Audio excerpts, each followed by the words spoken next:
আজকে ম্যান্ডি সারাদিন ছুটি নিয়েছে, কোনো রকম ব্লগিং করেনি। ব্লগিংটা শুরু করেছে সন্ধ্যা 7টা থেকে। তো সারাটা দিন ম্যান্ডি আসলে কি করেছিল সেটা তোমাদের সঙ্গে আমি শেয়ার করব। আশা করছি তোমরা ভিডিওটা শেষ পর্যন্ত দেখবে এবং তারপর তোমাদের মতামত জানাবে।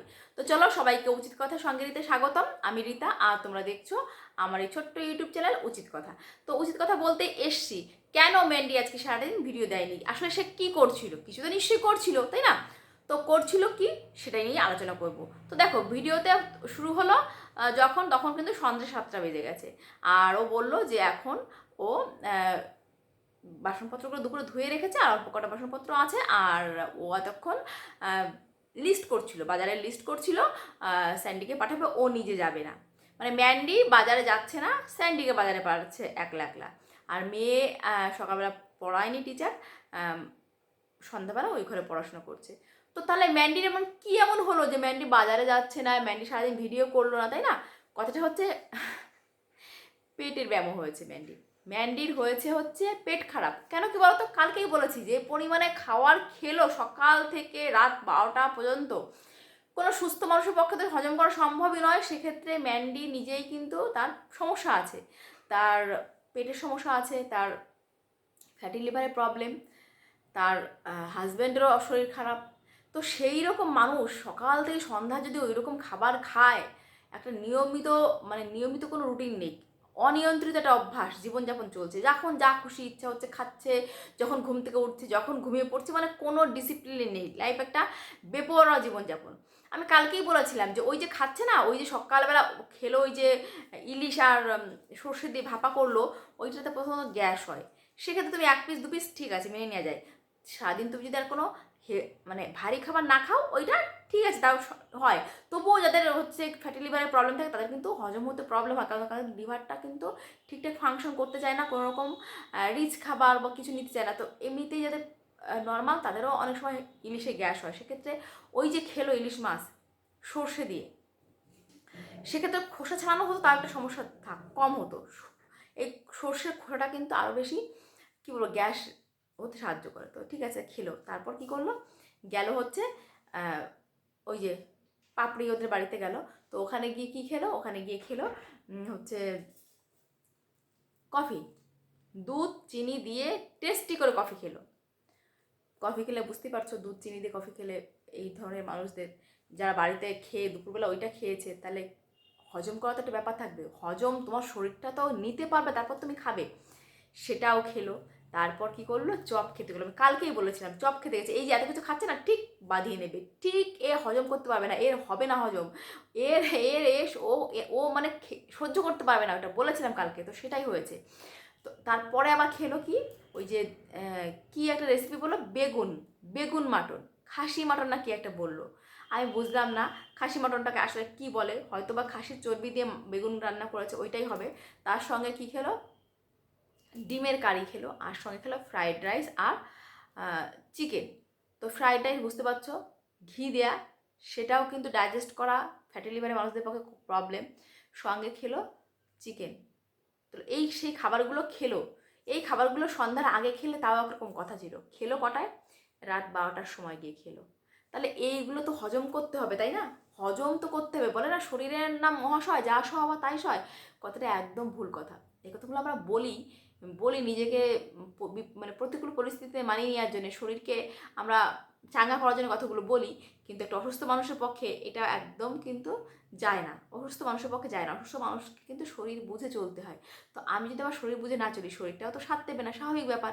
তো সকাল থেকে মেন্টালি প্রবলেম শুরু হয়েছে, বুঝতে পেরেছো? ওই প্রবলেম হচ্ছে, ওই যে বলছিল না সব শরীরটা প্রবলেম হচ্ছে, পেটটা ভালো নেই, আসলে ওইটাই হয়েছে ওর। তার জন্যে ও ওই যে শাশুড়ি আজকে খিচুড়ি করেছে, অমাবস্যা কৌশুকি, তো সেটাও খায়নি, কারণ খিচুড়িটাও না একটু একটু ভারী খাবার হয়, যেহেতু ডাল ডাল বেশ পরে, প্রোটিন পরে অনেকটা থাকে, তখন হজম করাটা সমস্যা হয়। তো খিচুড়ি খাইনি, ভালো কথা। তো দেখো, এখন বলে না যে মানে কি বলবো, ঠেলায় না পড়লে বিড়াল গাছে ওঠে না, তো ওর অবস্থা হয়েছে তাই। ও তো তেলে ঝোলে অম্বলে থাকা মানুষ, হ্যাঁ, কিন্তু শরীরটাও নিতে পারছে না। তো ওই জন্যে দুপুর একটা ভালো করে ঘুম দিয়েছে যাতে হজমটা ভালো হয়, আর সকালে স্কিপ করে গেছে খাবারটা।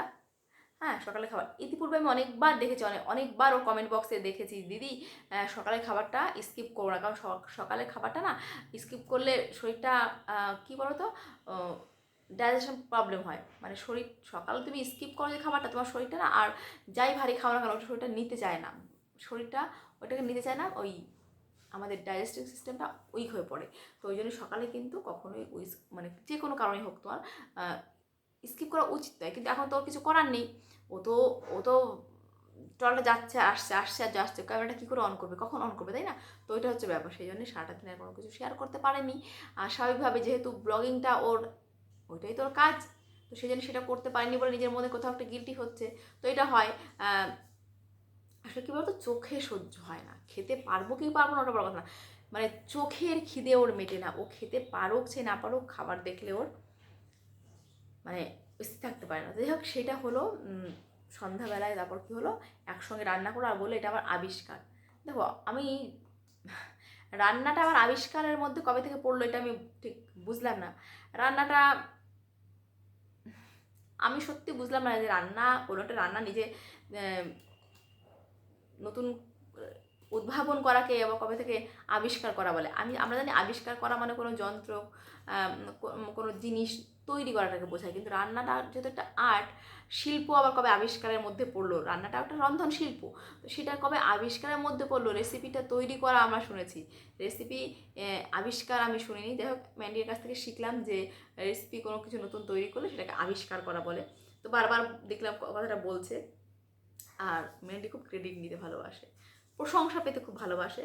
তো ভিউয়ার্সরা নিশ্চয়ই বলবে যে দিদি খুব ভালো হয়েছিল, খুব ভালো হয়েছিল। আমি জানি না ঠিক কেমন হয়েছিল, কেমন লাগে সেটাও আমি জানি না। তো ও বললো ভালো হয়েছে, ভালো হলেই ভালো, তোমরা যারা ভালোবাসো একবার ট্রাই করে দেখতে পারো, যারা ম্যান্ডির অন্ধভক্ত তারা ট্রাই করে দেখো একবার, দেখে তারপর কমেন্ট করে জানিও কেমন হয়েছিল। তো যাই হোক, এবার ওই জন্যই কিন্তু বাজারে যাই না, আমাদের ম্যান্ডি বাজারে যাবে না, স্যান্ডি বাজারে যাচ্ছে, মানে বাড়ির বাইরে বেরোনোর সুযোগ পেয়েছে, অথচ সে হাতছাড়া করা মানুষ কিন্তু সে নয়, আসলে শরীর তার সাথ দিচ্ছে না। তো সারাদিন কিন্তু এই জন্যই সে আজকে ভিডিও করতে পারেনি, কারণ সারাটা দিন তার, বুঝতে পারছো তো, যাচ্ছে আসছে যাচ্ছে আসছে, মানে দেখো সহ্য হতে হবে না, আমি একটা জিনিস খাবো সেটা যদি আমার শরীরে হজম করার ক্ষমতা না থাকে, সেটা যে আমি সেটাকে পচাতে না পারি পেটের মধ্যে, সেই তাহলে আর সে খেয়ে কী লাভ হলো। তো এখন লোভে পড়ে খেয়ে নিয়েছে, তাই না? লোভে পাপে মৃত্যু। তো এখন ওই যে টয়লেটে যাচ্ছে আর আসছে, এই হচ্ছে অবস্থা। আরেকটা কথা বলবো, থালা বাসনগুলো ওই যে দুপুরবেলা ধুয়ে রেখেছে, দেখলাম অনেকগুলো বাসনপত্র ধুয়ে রেখেছে, মাঝে কিছুদিন দেখছিলাম উপর করে রাখছিল, তো ভিউয়ার্সটা বলেছে একটা গামলায় রাখো, তো গামলাটা দেখতে ভালো হয়েছে। তবে আমার মনে হয় বাথরুমে যে বালতি আর যে মগ, সেই একই রকম জিনিস রান্নাঘরে কেনাটা সত্যি খারাপ হয়েছে। তুমি ভিউয়ার্সদের বলছো গলতফেমিয়া গলতফেমিয়া, গলতফেমিয়া কার জন্য হয়েছে? তোমার জন্য হয়েছে। তুমি একই রকমের জিনিস বাথরুমের জন্য আর রান্নাঘরের জন্য যদি কেনো, তো স্বাভাবিক দেখতে কেমন দৃষ্টিকটু লাগে, একটু কেমন লাগে, তাই না? তো সেটা তো তোমার বোঝা উচিত যে তুমি রান্নাঘরের জন্য যে সেট কিনছো সেই একই রকমের জিনিস তুমি বাথরুমের জন্য কিনেছো।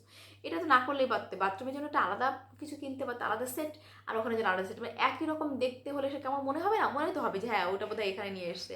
তো এটা একটা ব্যাপার ছিল। আর ওই যে বাসনপত্রগুলো আমার মনে হয় যেগুলো তোমার ধোয়া হয়ে গেছে সেগুলো তুলে দিয়ে রাখে, দুপুরবেলা ধুয়েছো তুমি, তুলে দাও র্যাকে দিয়ে, আবার নতুন একটা গামলায় রাখো, নাহলে ওর মধ্যে আবার রাখছো, ওর মধ্যে আবার রাখছো, ব্যাপারটা কেমন হয় আমি জানি না। যাই হোক, আমরা যখন বাসনপত্র ধুই সেগুলো তুলে নিয়ে আবার ওই গামলার মধ্যে রাখি। তো এখানে দু চারটে ছিল বলে ও হয়তো ওরকমভাবে রেখে দিয়েছে, ঠিক আছে, যাই হোক ওর ব্যাপার। তবে আমি একটু বলবো যে রয়ে শয়ে খাও, মানুষ কখনো না খেয়ে মরে না, খেয়ে মরে। অবশ্য তোমার শাশুড়ি সেদিন বলেই দিয়েছে, তোমাদের শাশুড়ি আর বৌমার একই তোমাদের স্লোগান, একই তোমাদের জীবন দর্শন, যে না খেয়ে মরবো না, খেয়ে মরবো। তো দেখো, না খেয়ে মরবে না, খেয়ে মরবে, বাচ্চা আছে তো, একটা বাচ্চাকে তো একটু সময় দিতে হবে, তাই না? কখনোই দেখি না মেয়েটাকে নিয়ে একটু বই নিয়ে বসাতে, কখন আমি অন্তত দেখি না, অনেক দিন আগে যে সত্য যুগে দেখেছি, আর আমি এরপরে দেখিনি।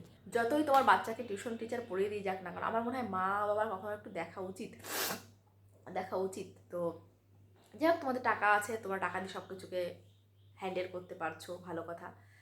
তো আমার এটাই বলার ছিল যে ওটাই খাও যতটা খেলে শরীর নিতে পারে, এমন কিছু খেও না যেটা শরীরটা নিতে পারছে না, শরীরের উপর চাপ তৈরি হয়ে যাচ্ছে, তাই না? তো তুমি ডালিয়া খাচ্ছ শরীর সুস্থ রাখার জন্যে, শরীর সুস্থ রাখার জন্য তুমি মানে কী বলবো, এই চিনি ছাড়া চা খাচ্ছ, আবার তুমি এদিকে এসে এক দিক দিয়ে খেয়ে চলেছো। তোমার তো সারা বছর চলছে, আসা যাওয়া বেড়ানো ঘোরাফেরা, তো এত অল্প করে খাও, অল্প করে খাও। সকালে যখন খাচ্ছ রিচ, তখন বাইরে যখন নেমন্তন্ন সেটাকে অ্যাভয়েড করো, তাই না? সেটা তো হওয়া উচিত। তো আরও কথা কী বলো তো, প্ল্যানিং করে কিছু করা, চমক দিতে ভালোবাসে, ম্যান্ডি চমক দিতে ভালোবাসে।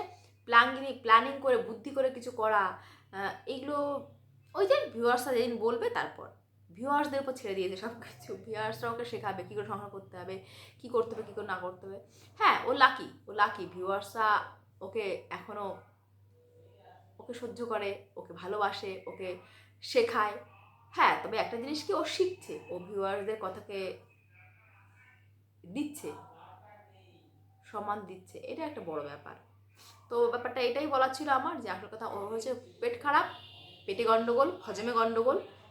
তো সেটা তো পেটকে দোষ দিলে হবে না ভাই, তোমাকে তো চলতে হবে, একটা নিয়ন্ত্রিত একটা স্বাভাবিক জীবনযাপন করতে হবে। তুমি রাত 12টায় ঘুমাতে যাচ্ছ আর সকাল 12টায় উঠছো, মানে দুপুর 12টায় ঘুম থেকে উঠছো, এইটা কোনো সুস্থ দাম্পত্যের কোনো সুস্থ জীবনযাত্রা নয়। আমি বারবার বলছি, এটা কোনো সুস্থ জীবনযাত্রা নয়। চেঞ্জ করো নিজেকে, চেঞ্জ করো, ধীরে ধীরে করো, একদিনে হবে না, তবে অবশ্যই হবে, একদিন ঠিকই হবে, তাই না? তো বুঝে শুনে খাও, বুঝে শুনে খাও, শরীরটা তোমার ভালো থাকলে তুমিই ভালো থাকবে। আর বাচ্চাটাকে নিয়ে একটু সময় দেওয়ার চেষ্টা করো, ঠিক আছে? তো চলো বন্ধুরা, সবাই সঙ্গে থাকো, আশা করছি আমি যা বললাম তোমরা আমার সঙ্গে সহমত হবে।